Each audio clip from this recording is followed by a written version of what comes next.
গাধার পিঠে চড়ে পালাতে হচ্ছে, এই রকম মানে গাধার পিঠে চড়ে মিছিল করতে হচ্ছে অ্যাকচুয়ালি সেখানে। পুরো বলা যায় একদম আফগান স্টাইলে যেরকম তালিবানরা যেরকমভাবে ওখানে মিছিল করে, তালিবানি যে ফ্ল্যাগ সেই ফ্ল্যাগও দেখা গেল হাতে, ঠিক সেই রকম কায়দায় মিছিল হচ্ছে। আমরা প্রথমে সেই মিছিলটা একটু দেখাবো, তারপর এই বিষয় নিয়ে একটু আলোচনায় আসব এবং সার্বিকভাবে বেশ মজার মজার কিছু কথাও কিন্তু উঠে আসবে। আগে আপনাদের ভিডিওটা দেখাই।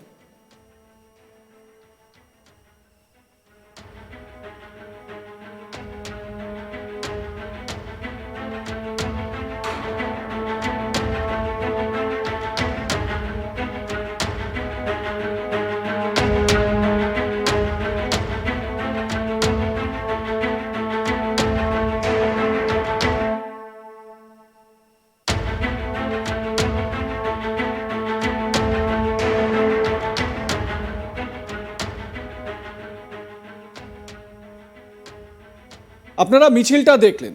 এবার যদি বিস্তারিত বুঝতে না পারেন তার জন্য আমি সরাসরি চলে যাব আমার অন্যতম এক সহকর্মী এবং একই সঙ্গে বাংলাদেশের বরিষ্ঠ একজন সাংবাদিক, যিনি আমাদের আজ তাক বাংলার বিভিন্ন শোয়ে আসেন এবং তার বক্তব্য রাখেন, এবং তার সঙ্গে আমরা কথা বলবো। শহীদুল হাসান খোকন আমাদের সঙ্গে রয়েছেন। সরাসরি চলে যাব শহীদুল্লাহর কাছে। আচ্ছা শহীদুল্লাহ, আপনার কাছে একটা প্রশ্ন, সেটা হচ্ছে গিয়ে আপনি এই উদ্ভূত পরিস্থিতির পর অনেকবার আজ তাক বাংলায় এসেছেন এবং বিভিন্ন বিষয় নিয়ে আলোচনা করেছেন, বাংলাদেশের সামগ্রিক পরিস্থিতি নিয়ে আলোচনা করেছেন, সেখানে সংখ্যালঘু উৎপীড়ন নিয়ে আপনি আলোচনা করেছেন। এই যে বাংলাদেশের যে গতি প্রকৃতি এই মুহূর্তে যে অভিমুখ, যে কোনো দেশেরই তো একটা অভিমুখ থাকে, তারা কোন পথে এগোবে, কিভাবে তারা কাজ করবে, তাদের পরবর্তী কর্মসূচি কি হবে, এই সমস্ত কার্যকলাপ দেখে আপনার কি মনে হচ্ছে? আপনার প্রাথমিক প্রতিক্রিয়াটা জানতে চাইবো এই ভিডিওটা দেখার পর।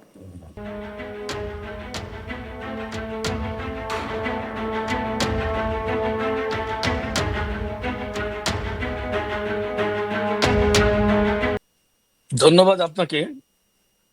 আসলে এমন একটি দেশ আজ আমাদের মানে সুজলা সুফলা যে সোনার বাংলা, সত্যিকার অর্থেই আজকের এই মিছিলের যে গাধার পিঠে চলছে, আমাদের দেশটা আজ একটা গাধার পিঠেই চলছে। একটা গাধার পিঠে করেই এই বাংলাদেশটা আজ চলছে। এই ছবি আর বাংলাদেশের বর্তমান পরিস্থিতি একদমই খুবই খুবই চমৎকার একটি বিল আছে, যে গাধার পিঠেই আজকে আমাদের এই দেশ চলছে। এটা আমার অনুভূতি সত্যিকার অর্থেই খুবই দুঃখজনক। মানে বাংলাদেশের একটি স্বাধীন সার্বভৌমত্ব দেশ, আপনি জানেন যে যে দেশটি স্বাধীন হয়েছে বাঙালি জাতি সত্তার ভিত্তিতে, যে দেশটি গঠন হয়েছে বাঙালি জাতীয়তাবাদের ভিত্তিতে, মানে বাঙালির জন্য একটি রাষ্ট্র ব্যবস্থা, সেখানে আজ আমাকে দেখতে হচ্ছে গাধার পিঠে চড়ে কিছু মানুষ, যারা মানে আল কায়দা বা তালিবানদের পতাকা, তালিবানি পতাকা, এটা মূলত তালিবানি পতাকা, আমি খেয়াল করে দেখলাম এই তালিবানের পতাকা নিয়ে বাংলাদেশের রাস্তায় তারা মিছিল করছে। কি দুঃখজনক।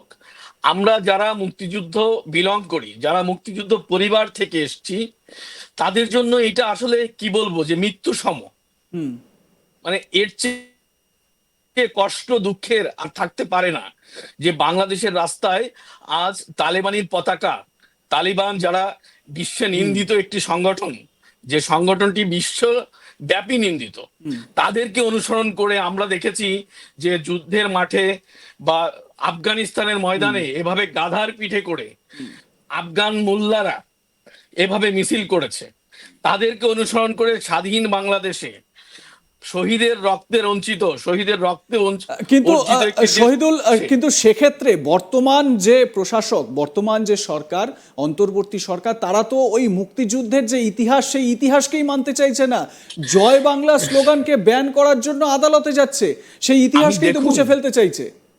স্বপনদা দেখুন, আমি সে কথাই বলছি যে যারা আজকে জয় বাংলাকে অস্বীকার করছে, যে স্লোগান দিয়ে মুক্তিযুদ্ধ হয়েছে, যে স্লোগানের স্পিড মানুষ রক্ত দিয়েছে, যে স্লোগানের স্পিডে মানুষ যুদ্ধর ময়দানে ঝাঁপিয়ে পড়েছে, বাবা মা সন্তান ফেলে মানুষ একটি মানে শক্তিশালী সেনাবাহিনীকে পরাজিত করতে তারা রাস্তায় নেমে এসেছে।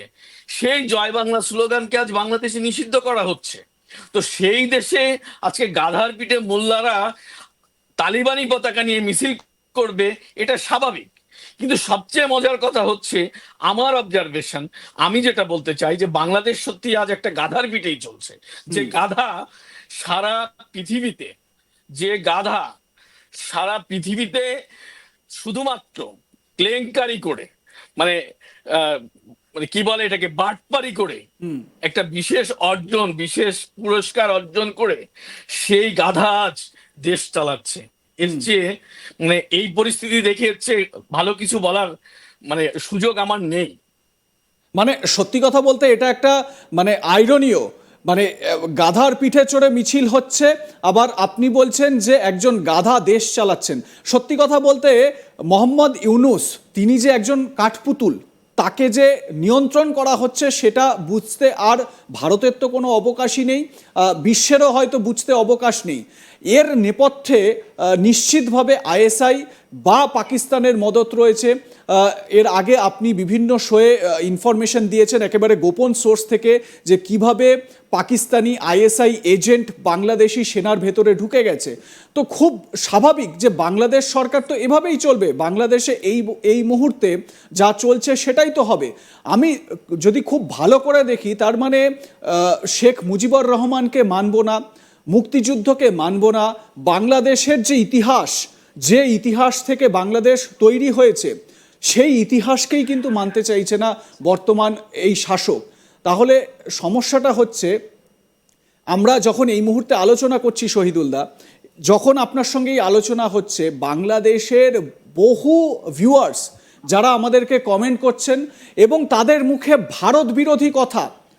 একটা কথা খুব সত্যি কথা, এটা কিন্তু অবশ্যই বাংলাদেশ যদি ভালো না থাকে তাহলে ভারতেও তার একটা প্রভাব পড়বে, এই জায়গাটাই দেখুন কিন্তু বুঝতে পারছে না।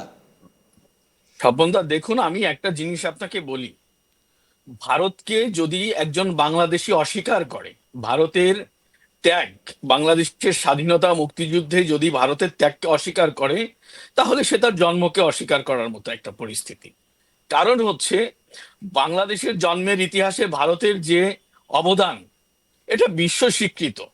এবং আপনি জানেন, আমি আগেও একটি শোতে বলেছি যে মহান মুক্তিযুদ্ধে বাংলাদেশের মানুষের হাতে তেমন কিছুই ছিল না যা দিয়ে একটি সুশৃঙ্খল, একটি শক্তিশালী, একটি নৃশংস ভয়ঙ্কর বাহিনীর বিরুদ্ধে লড়াই করা যায়। বঙ্গবন্ধুর 7ই মার্চের ভাষণে যখন বললেন, এবারের সংগ্রাম আমাদের মুক্তির সংগ্রাম,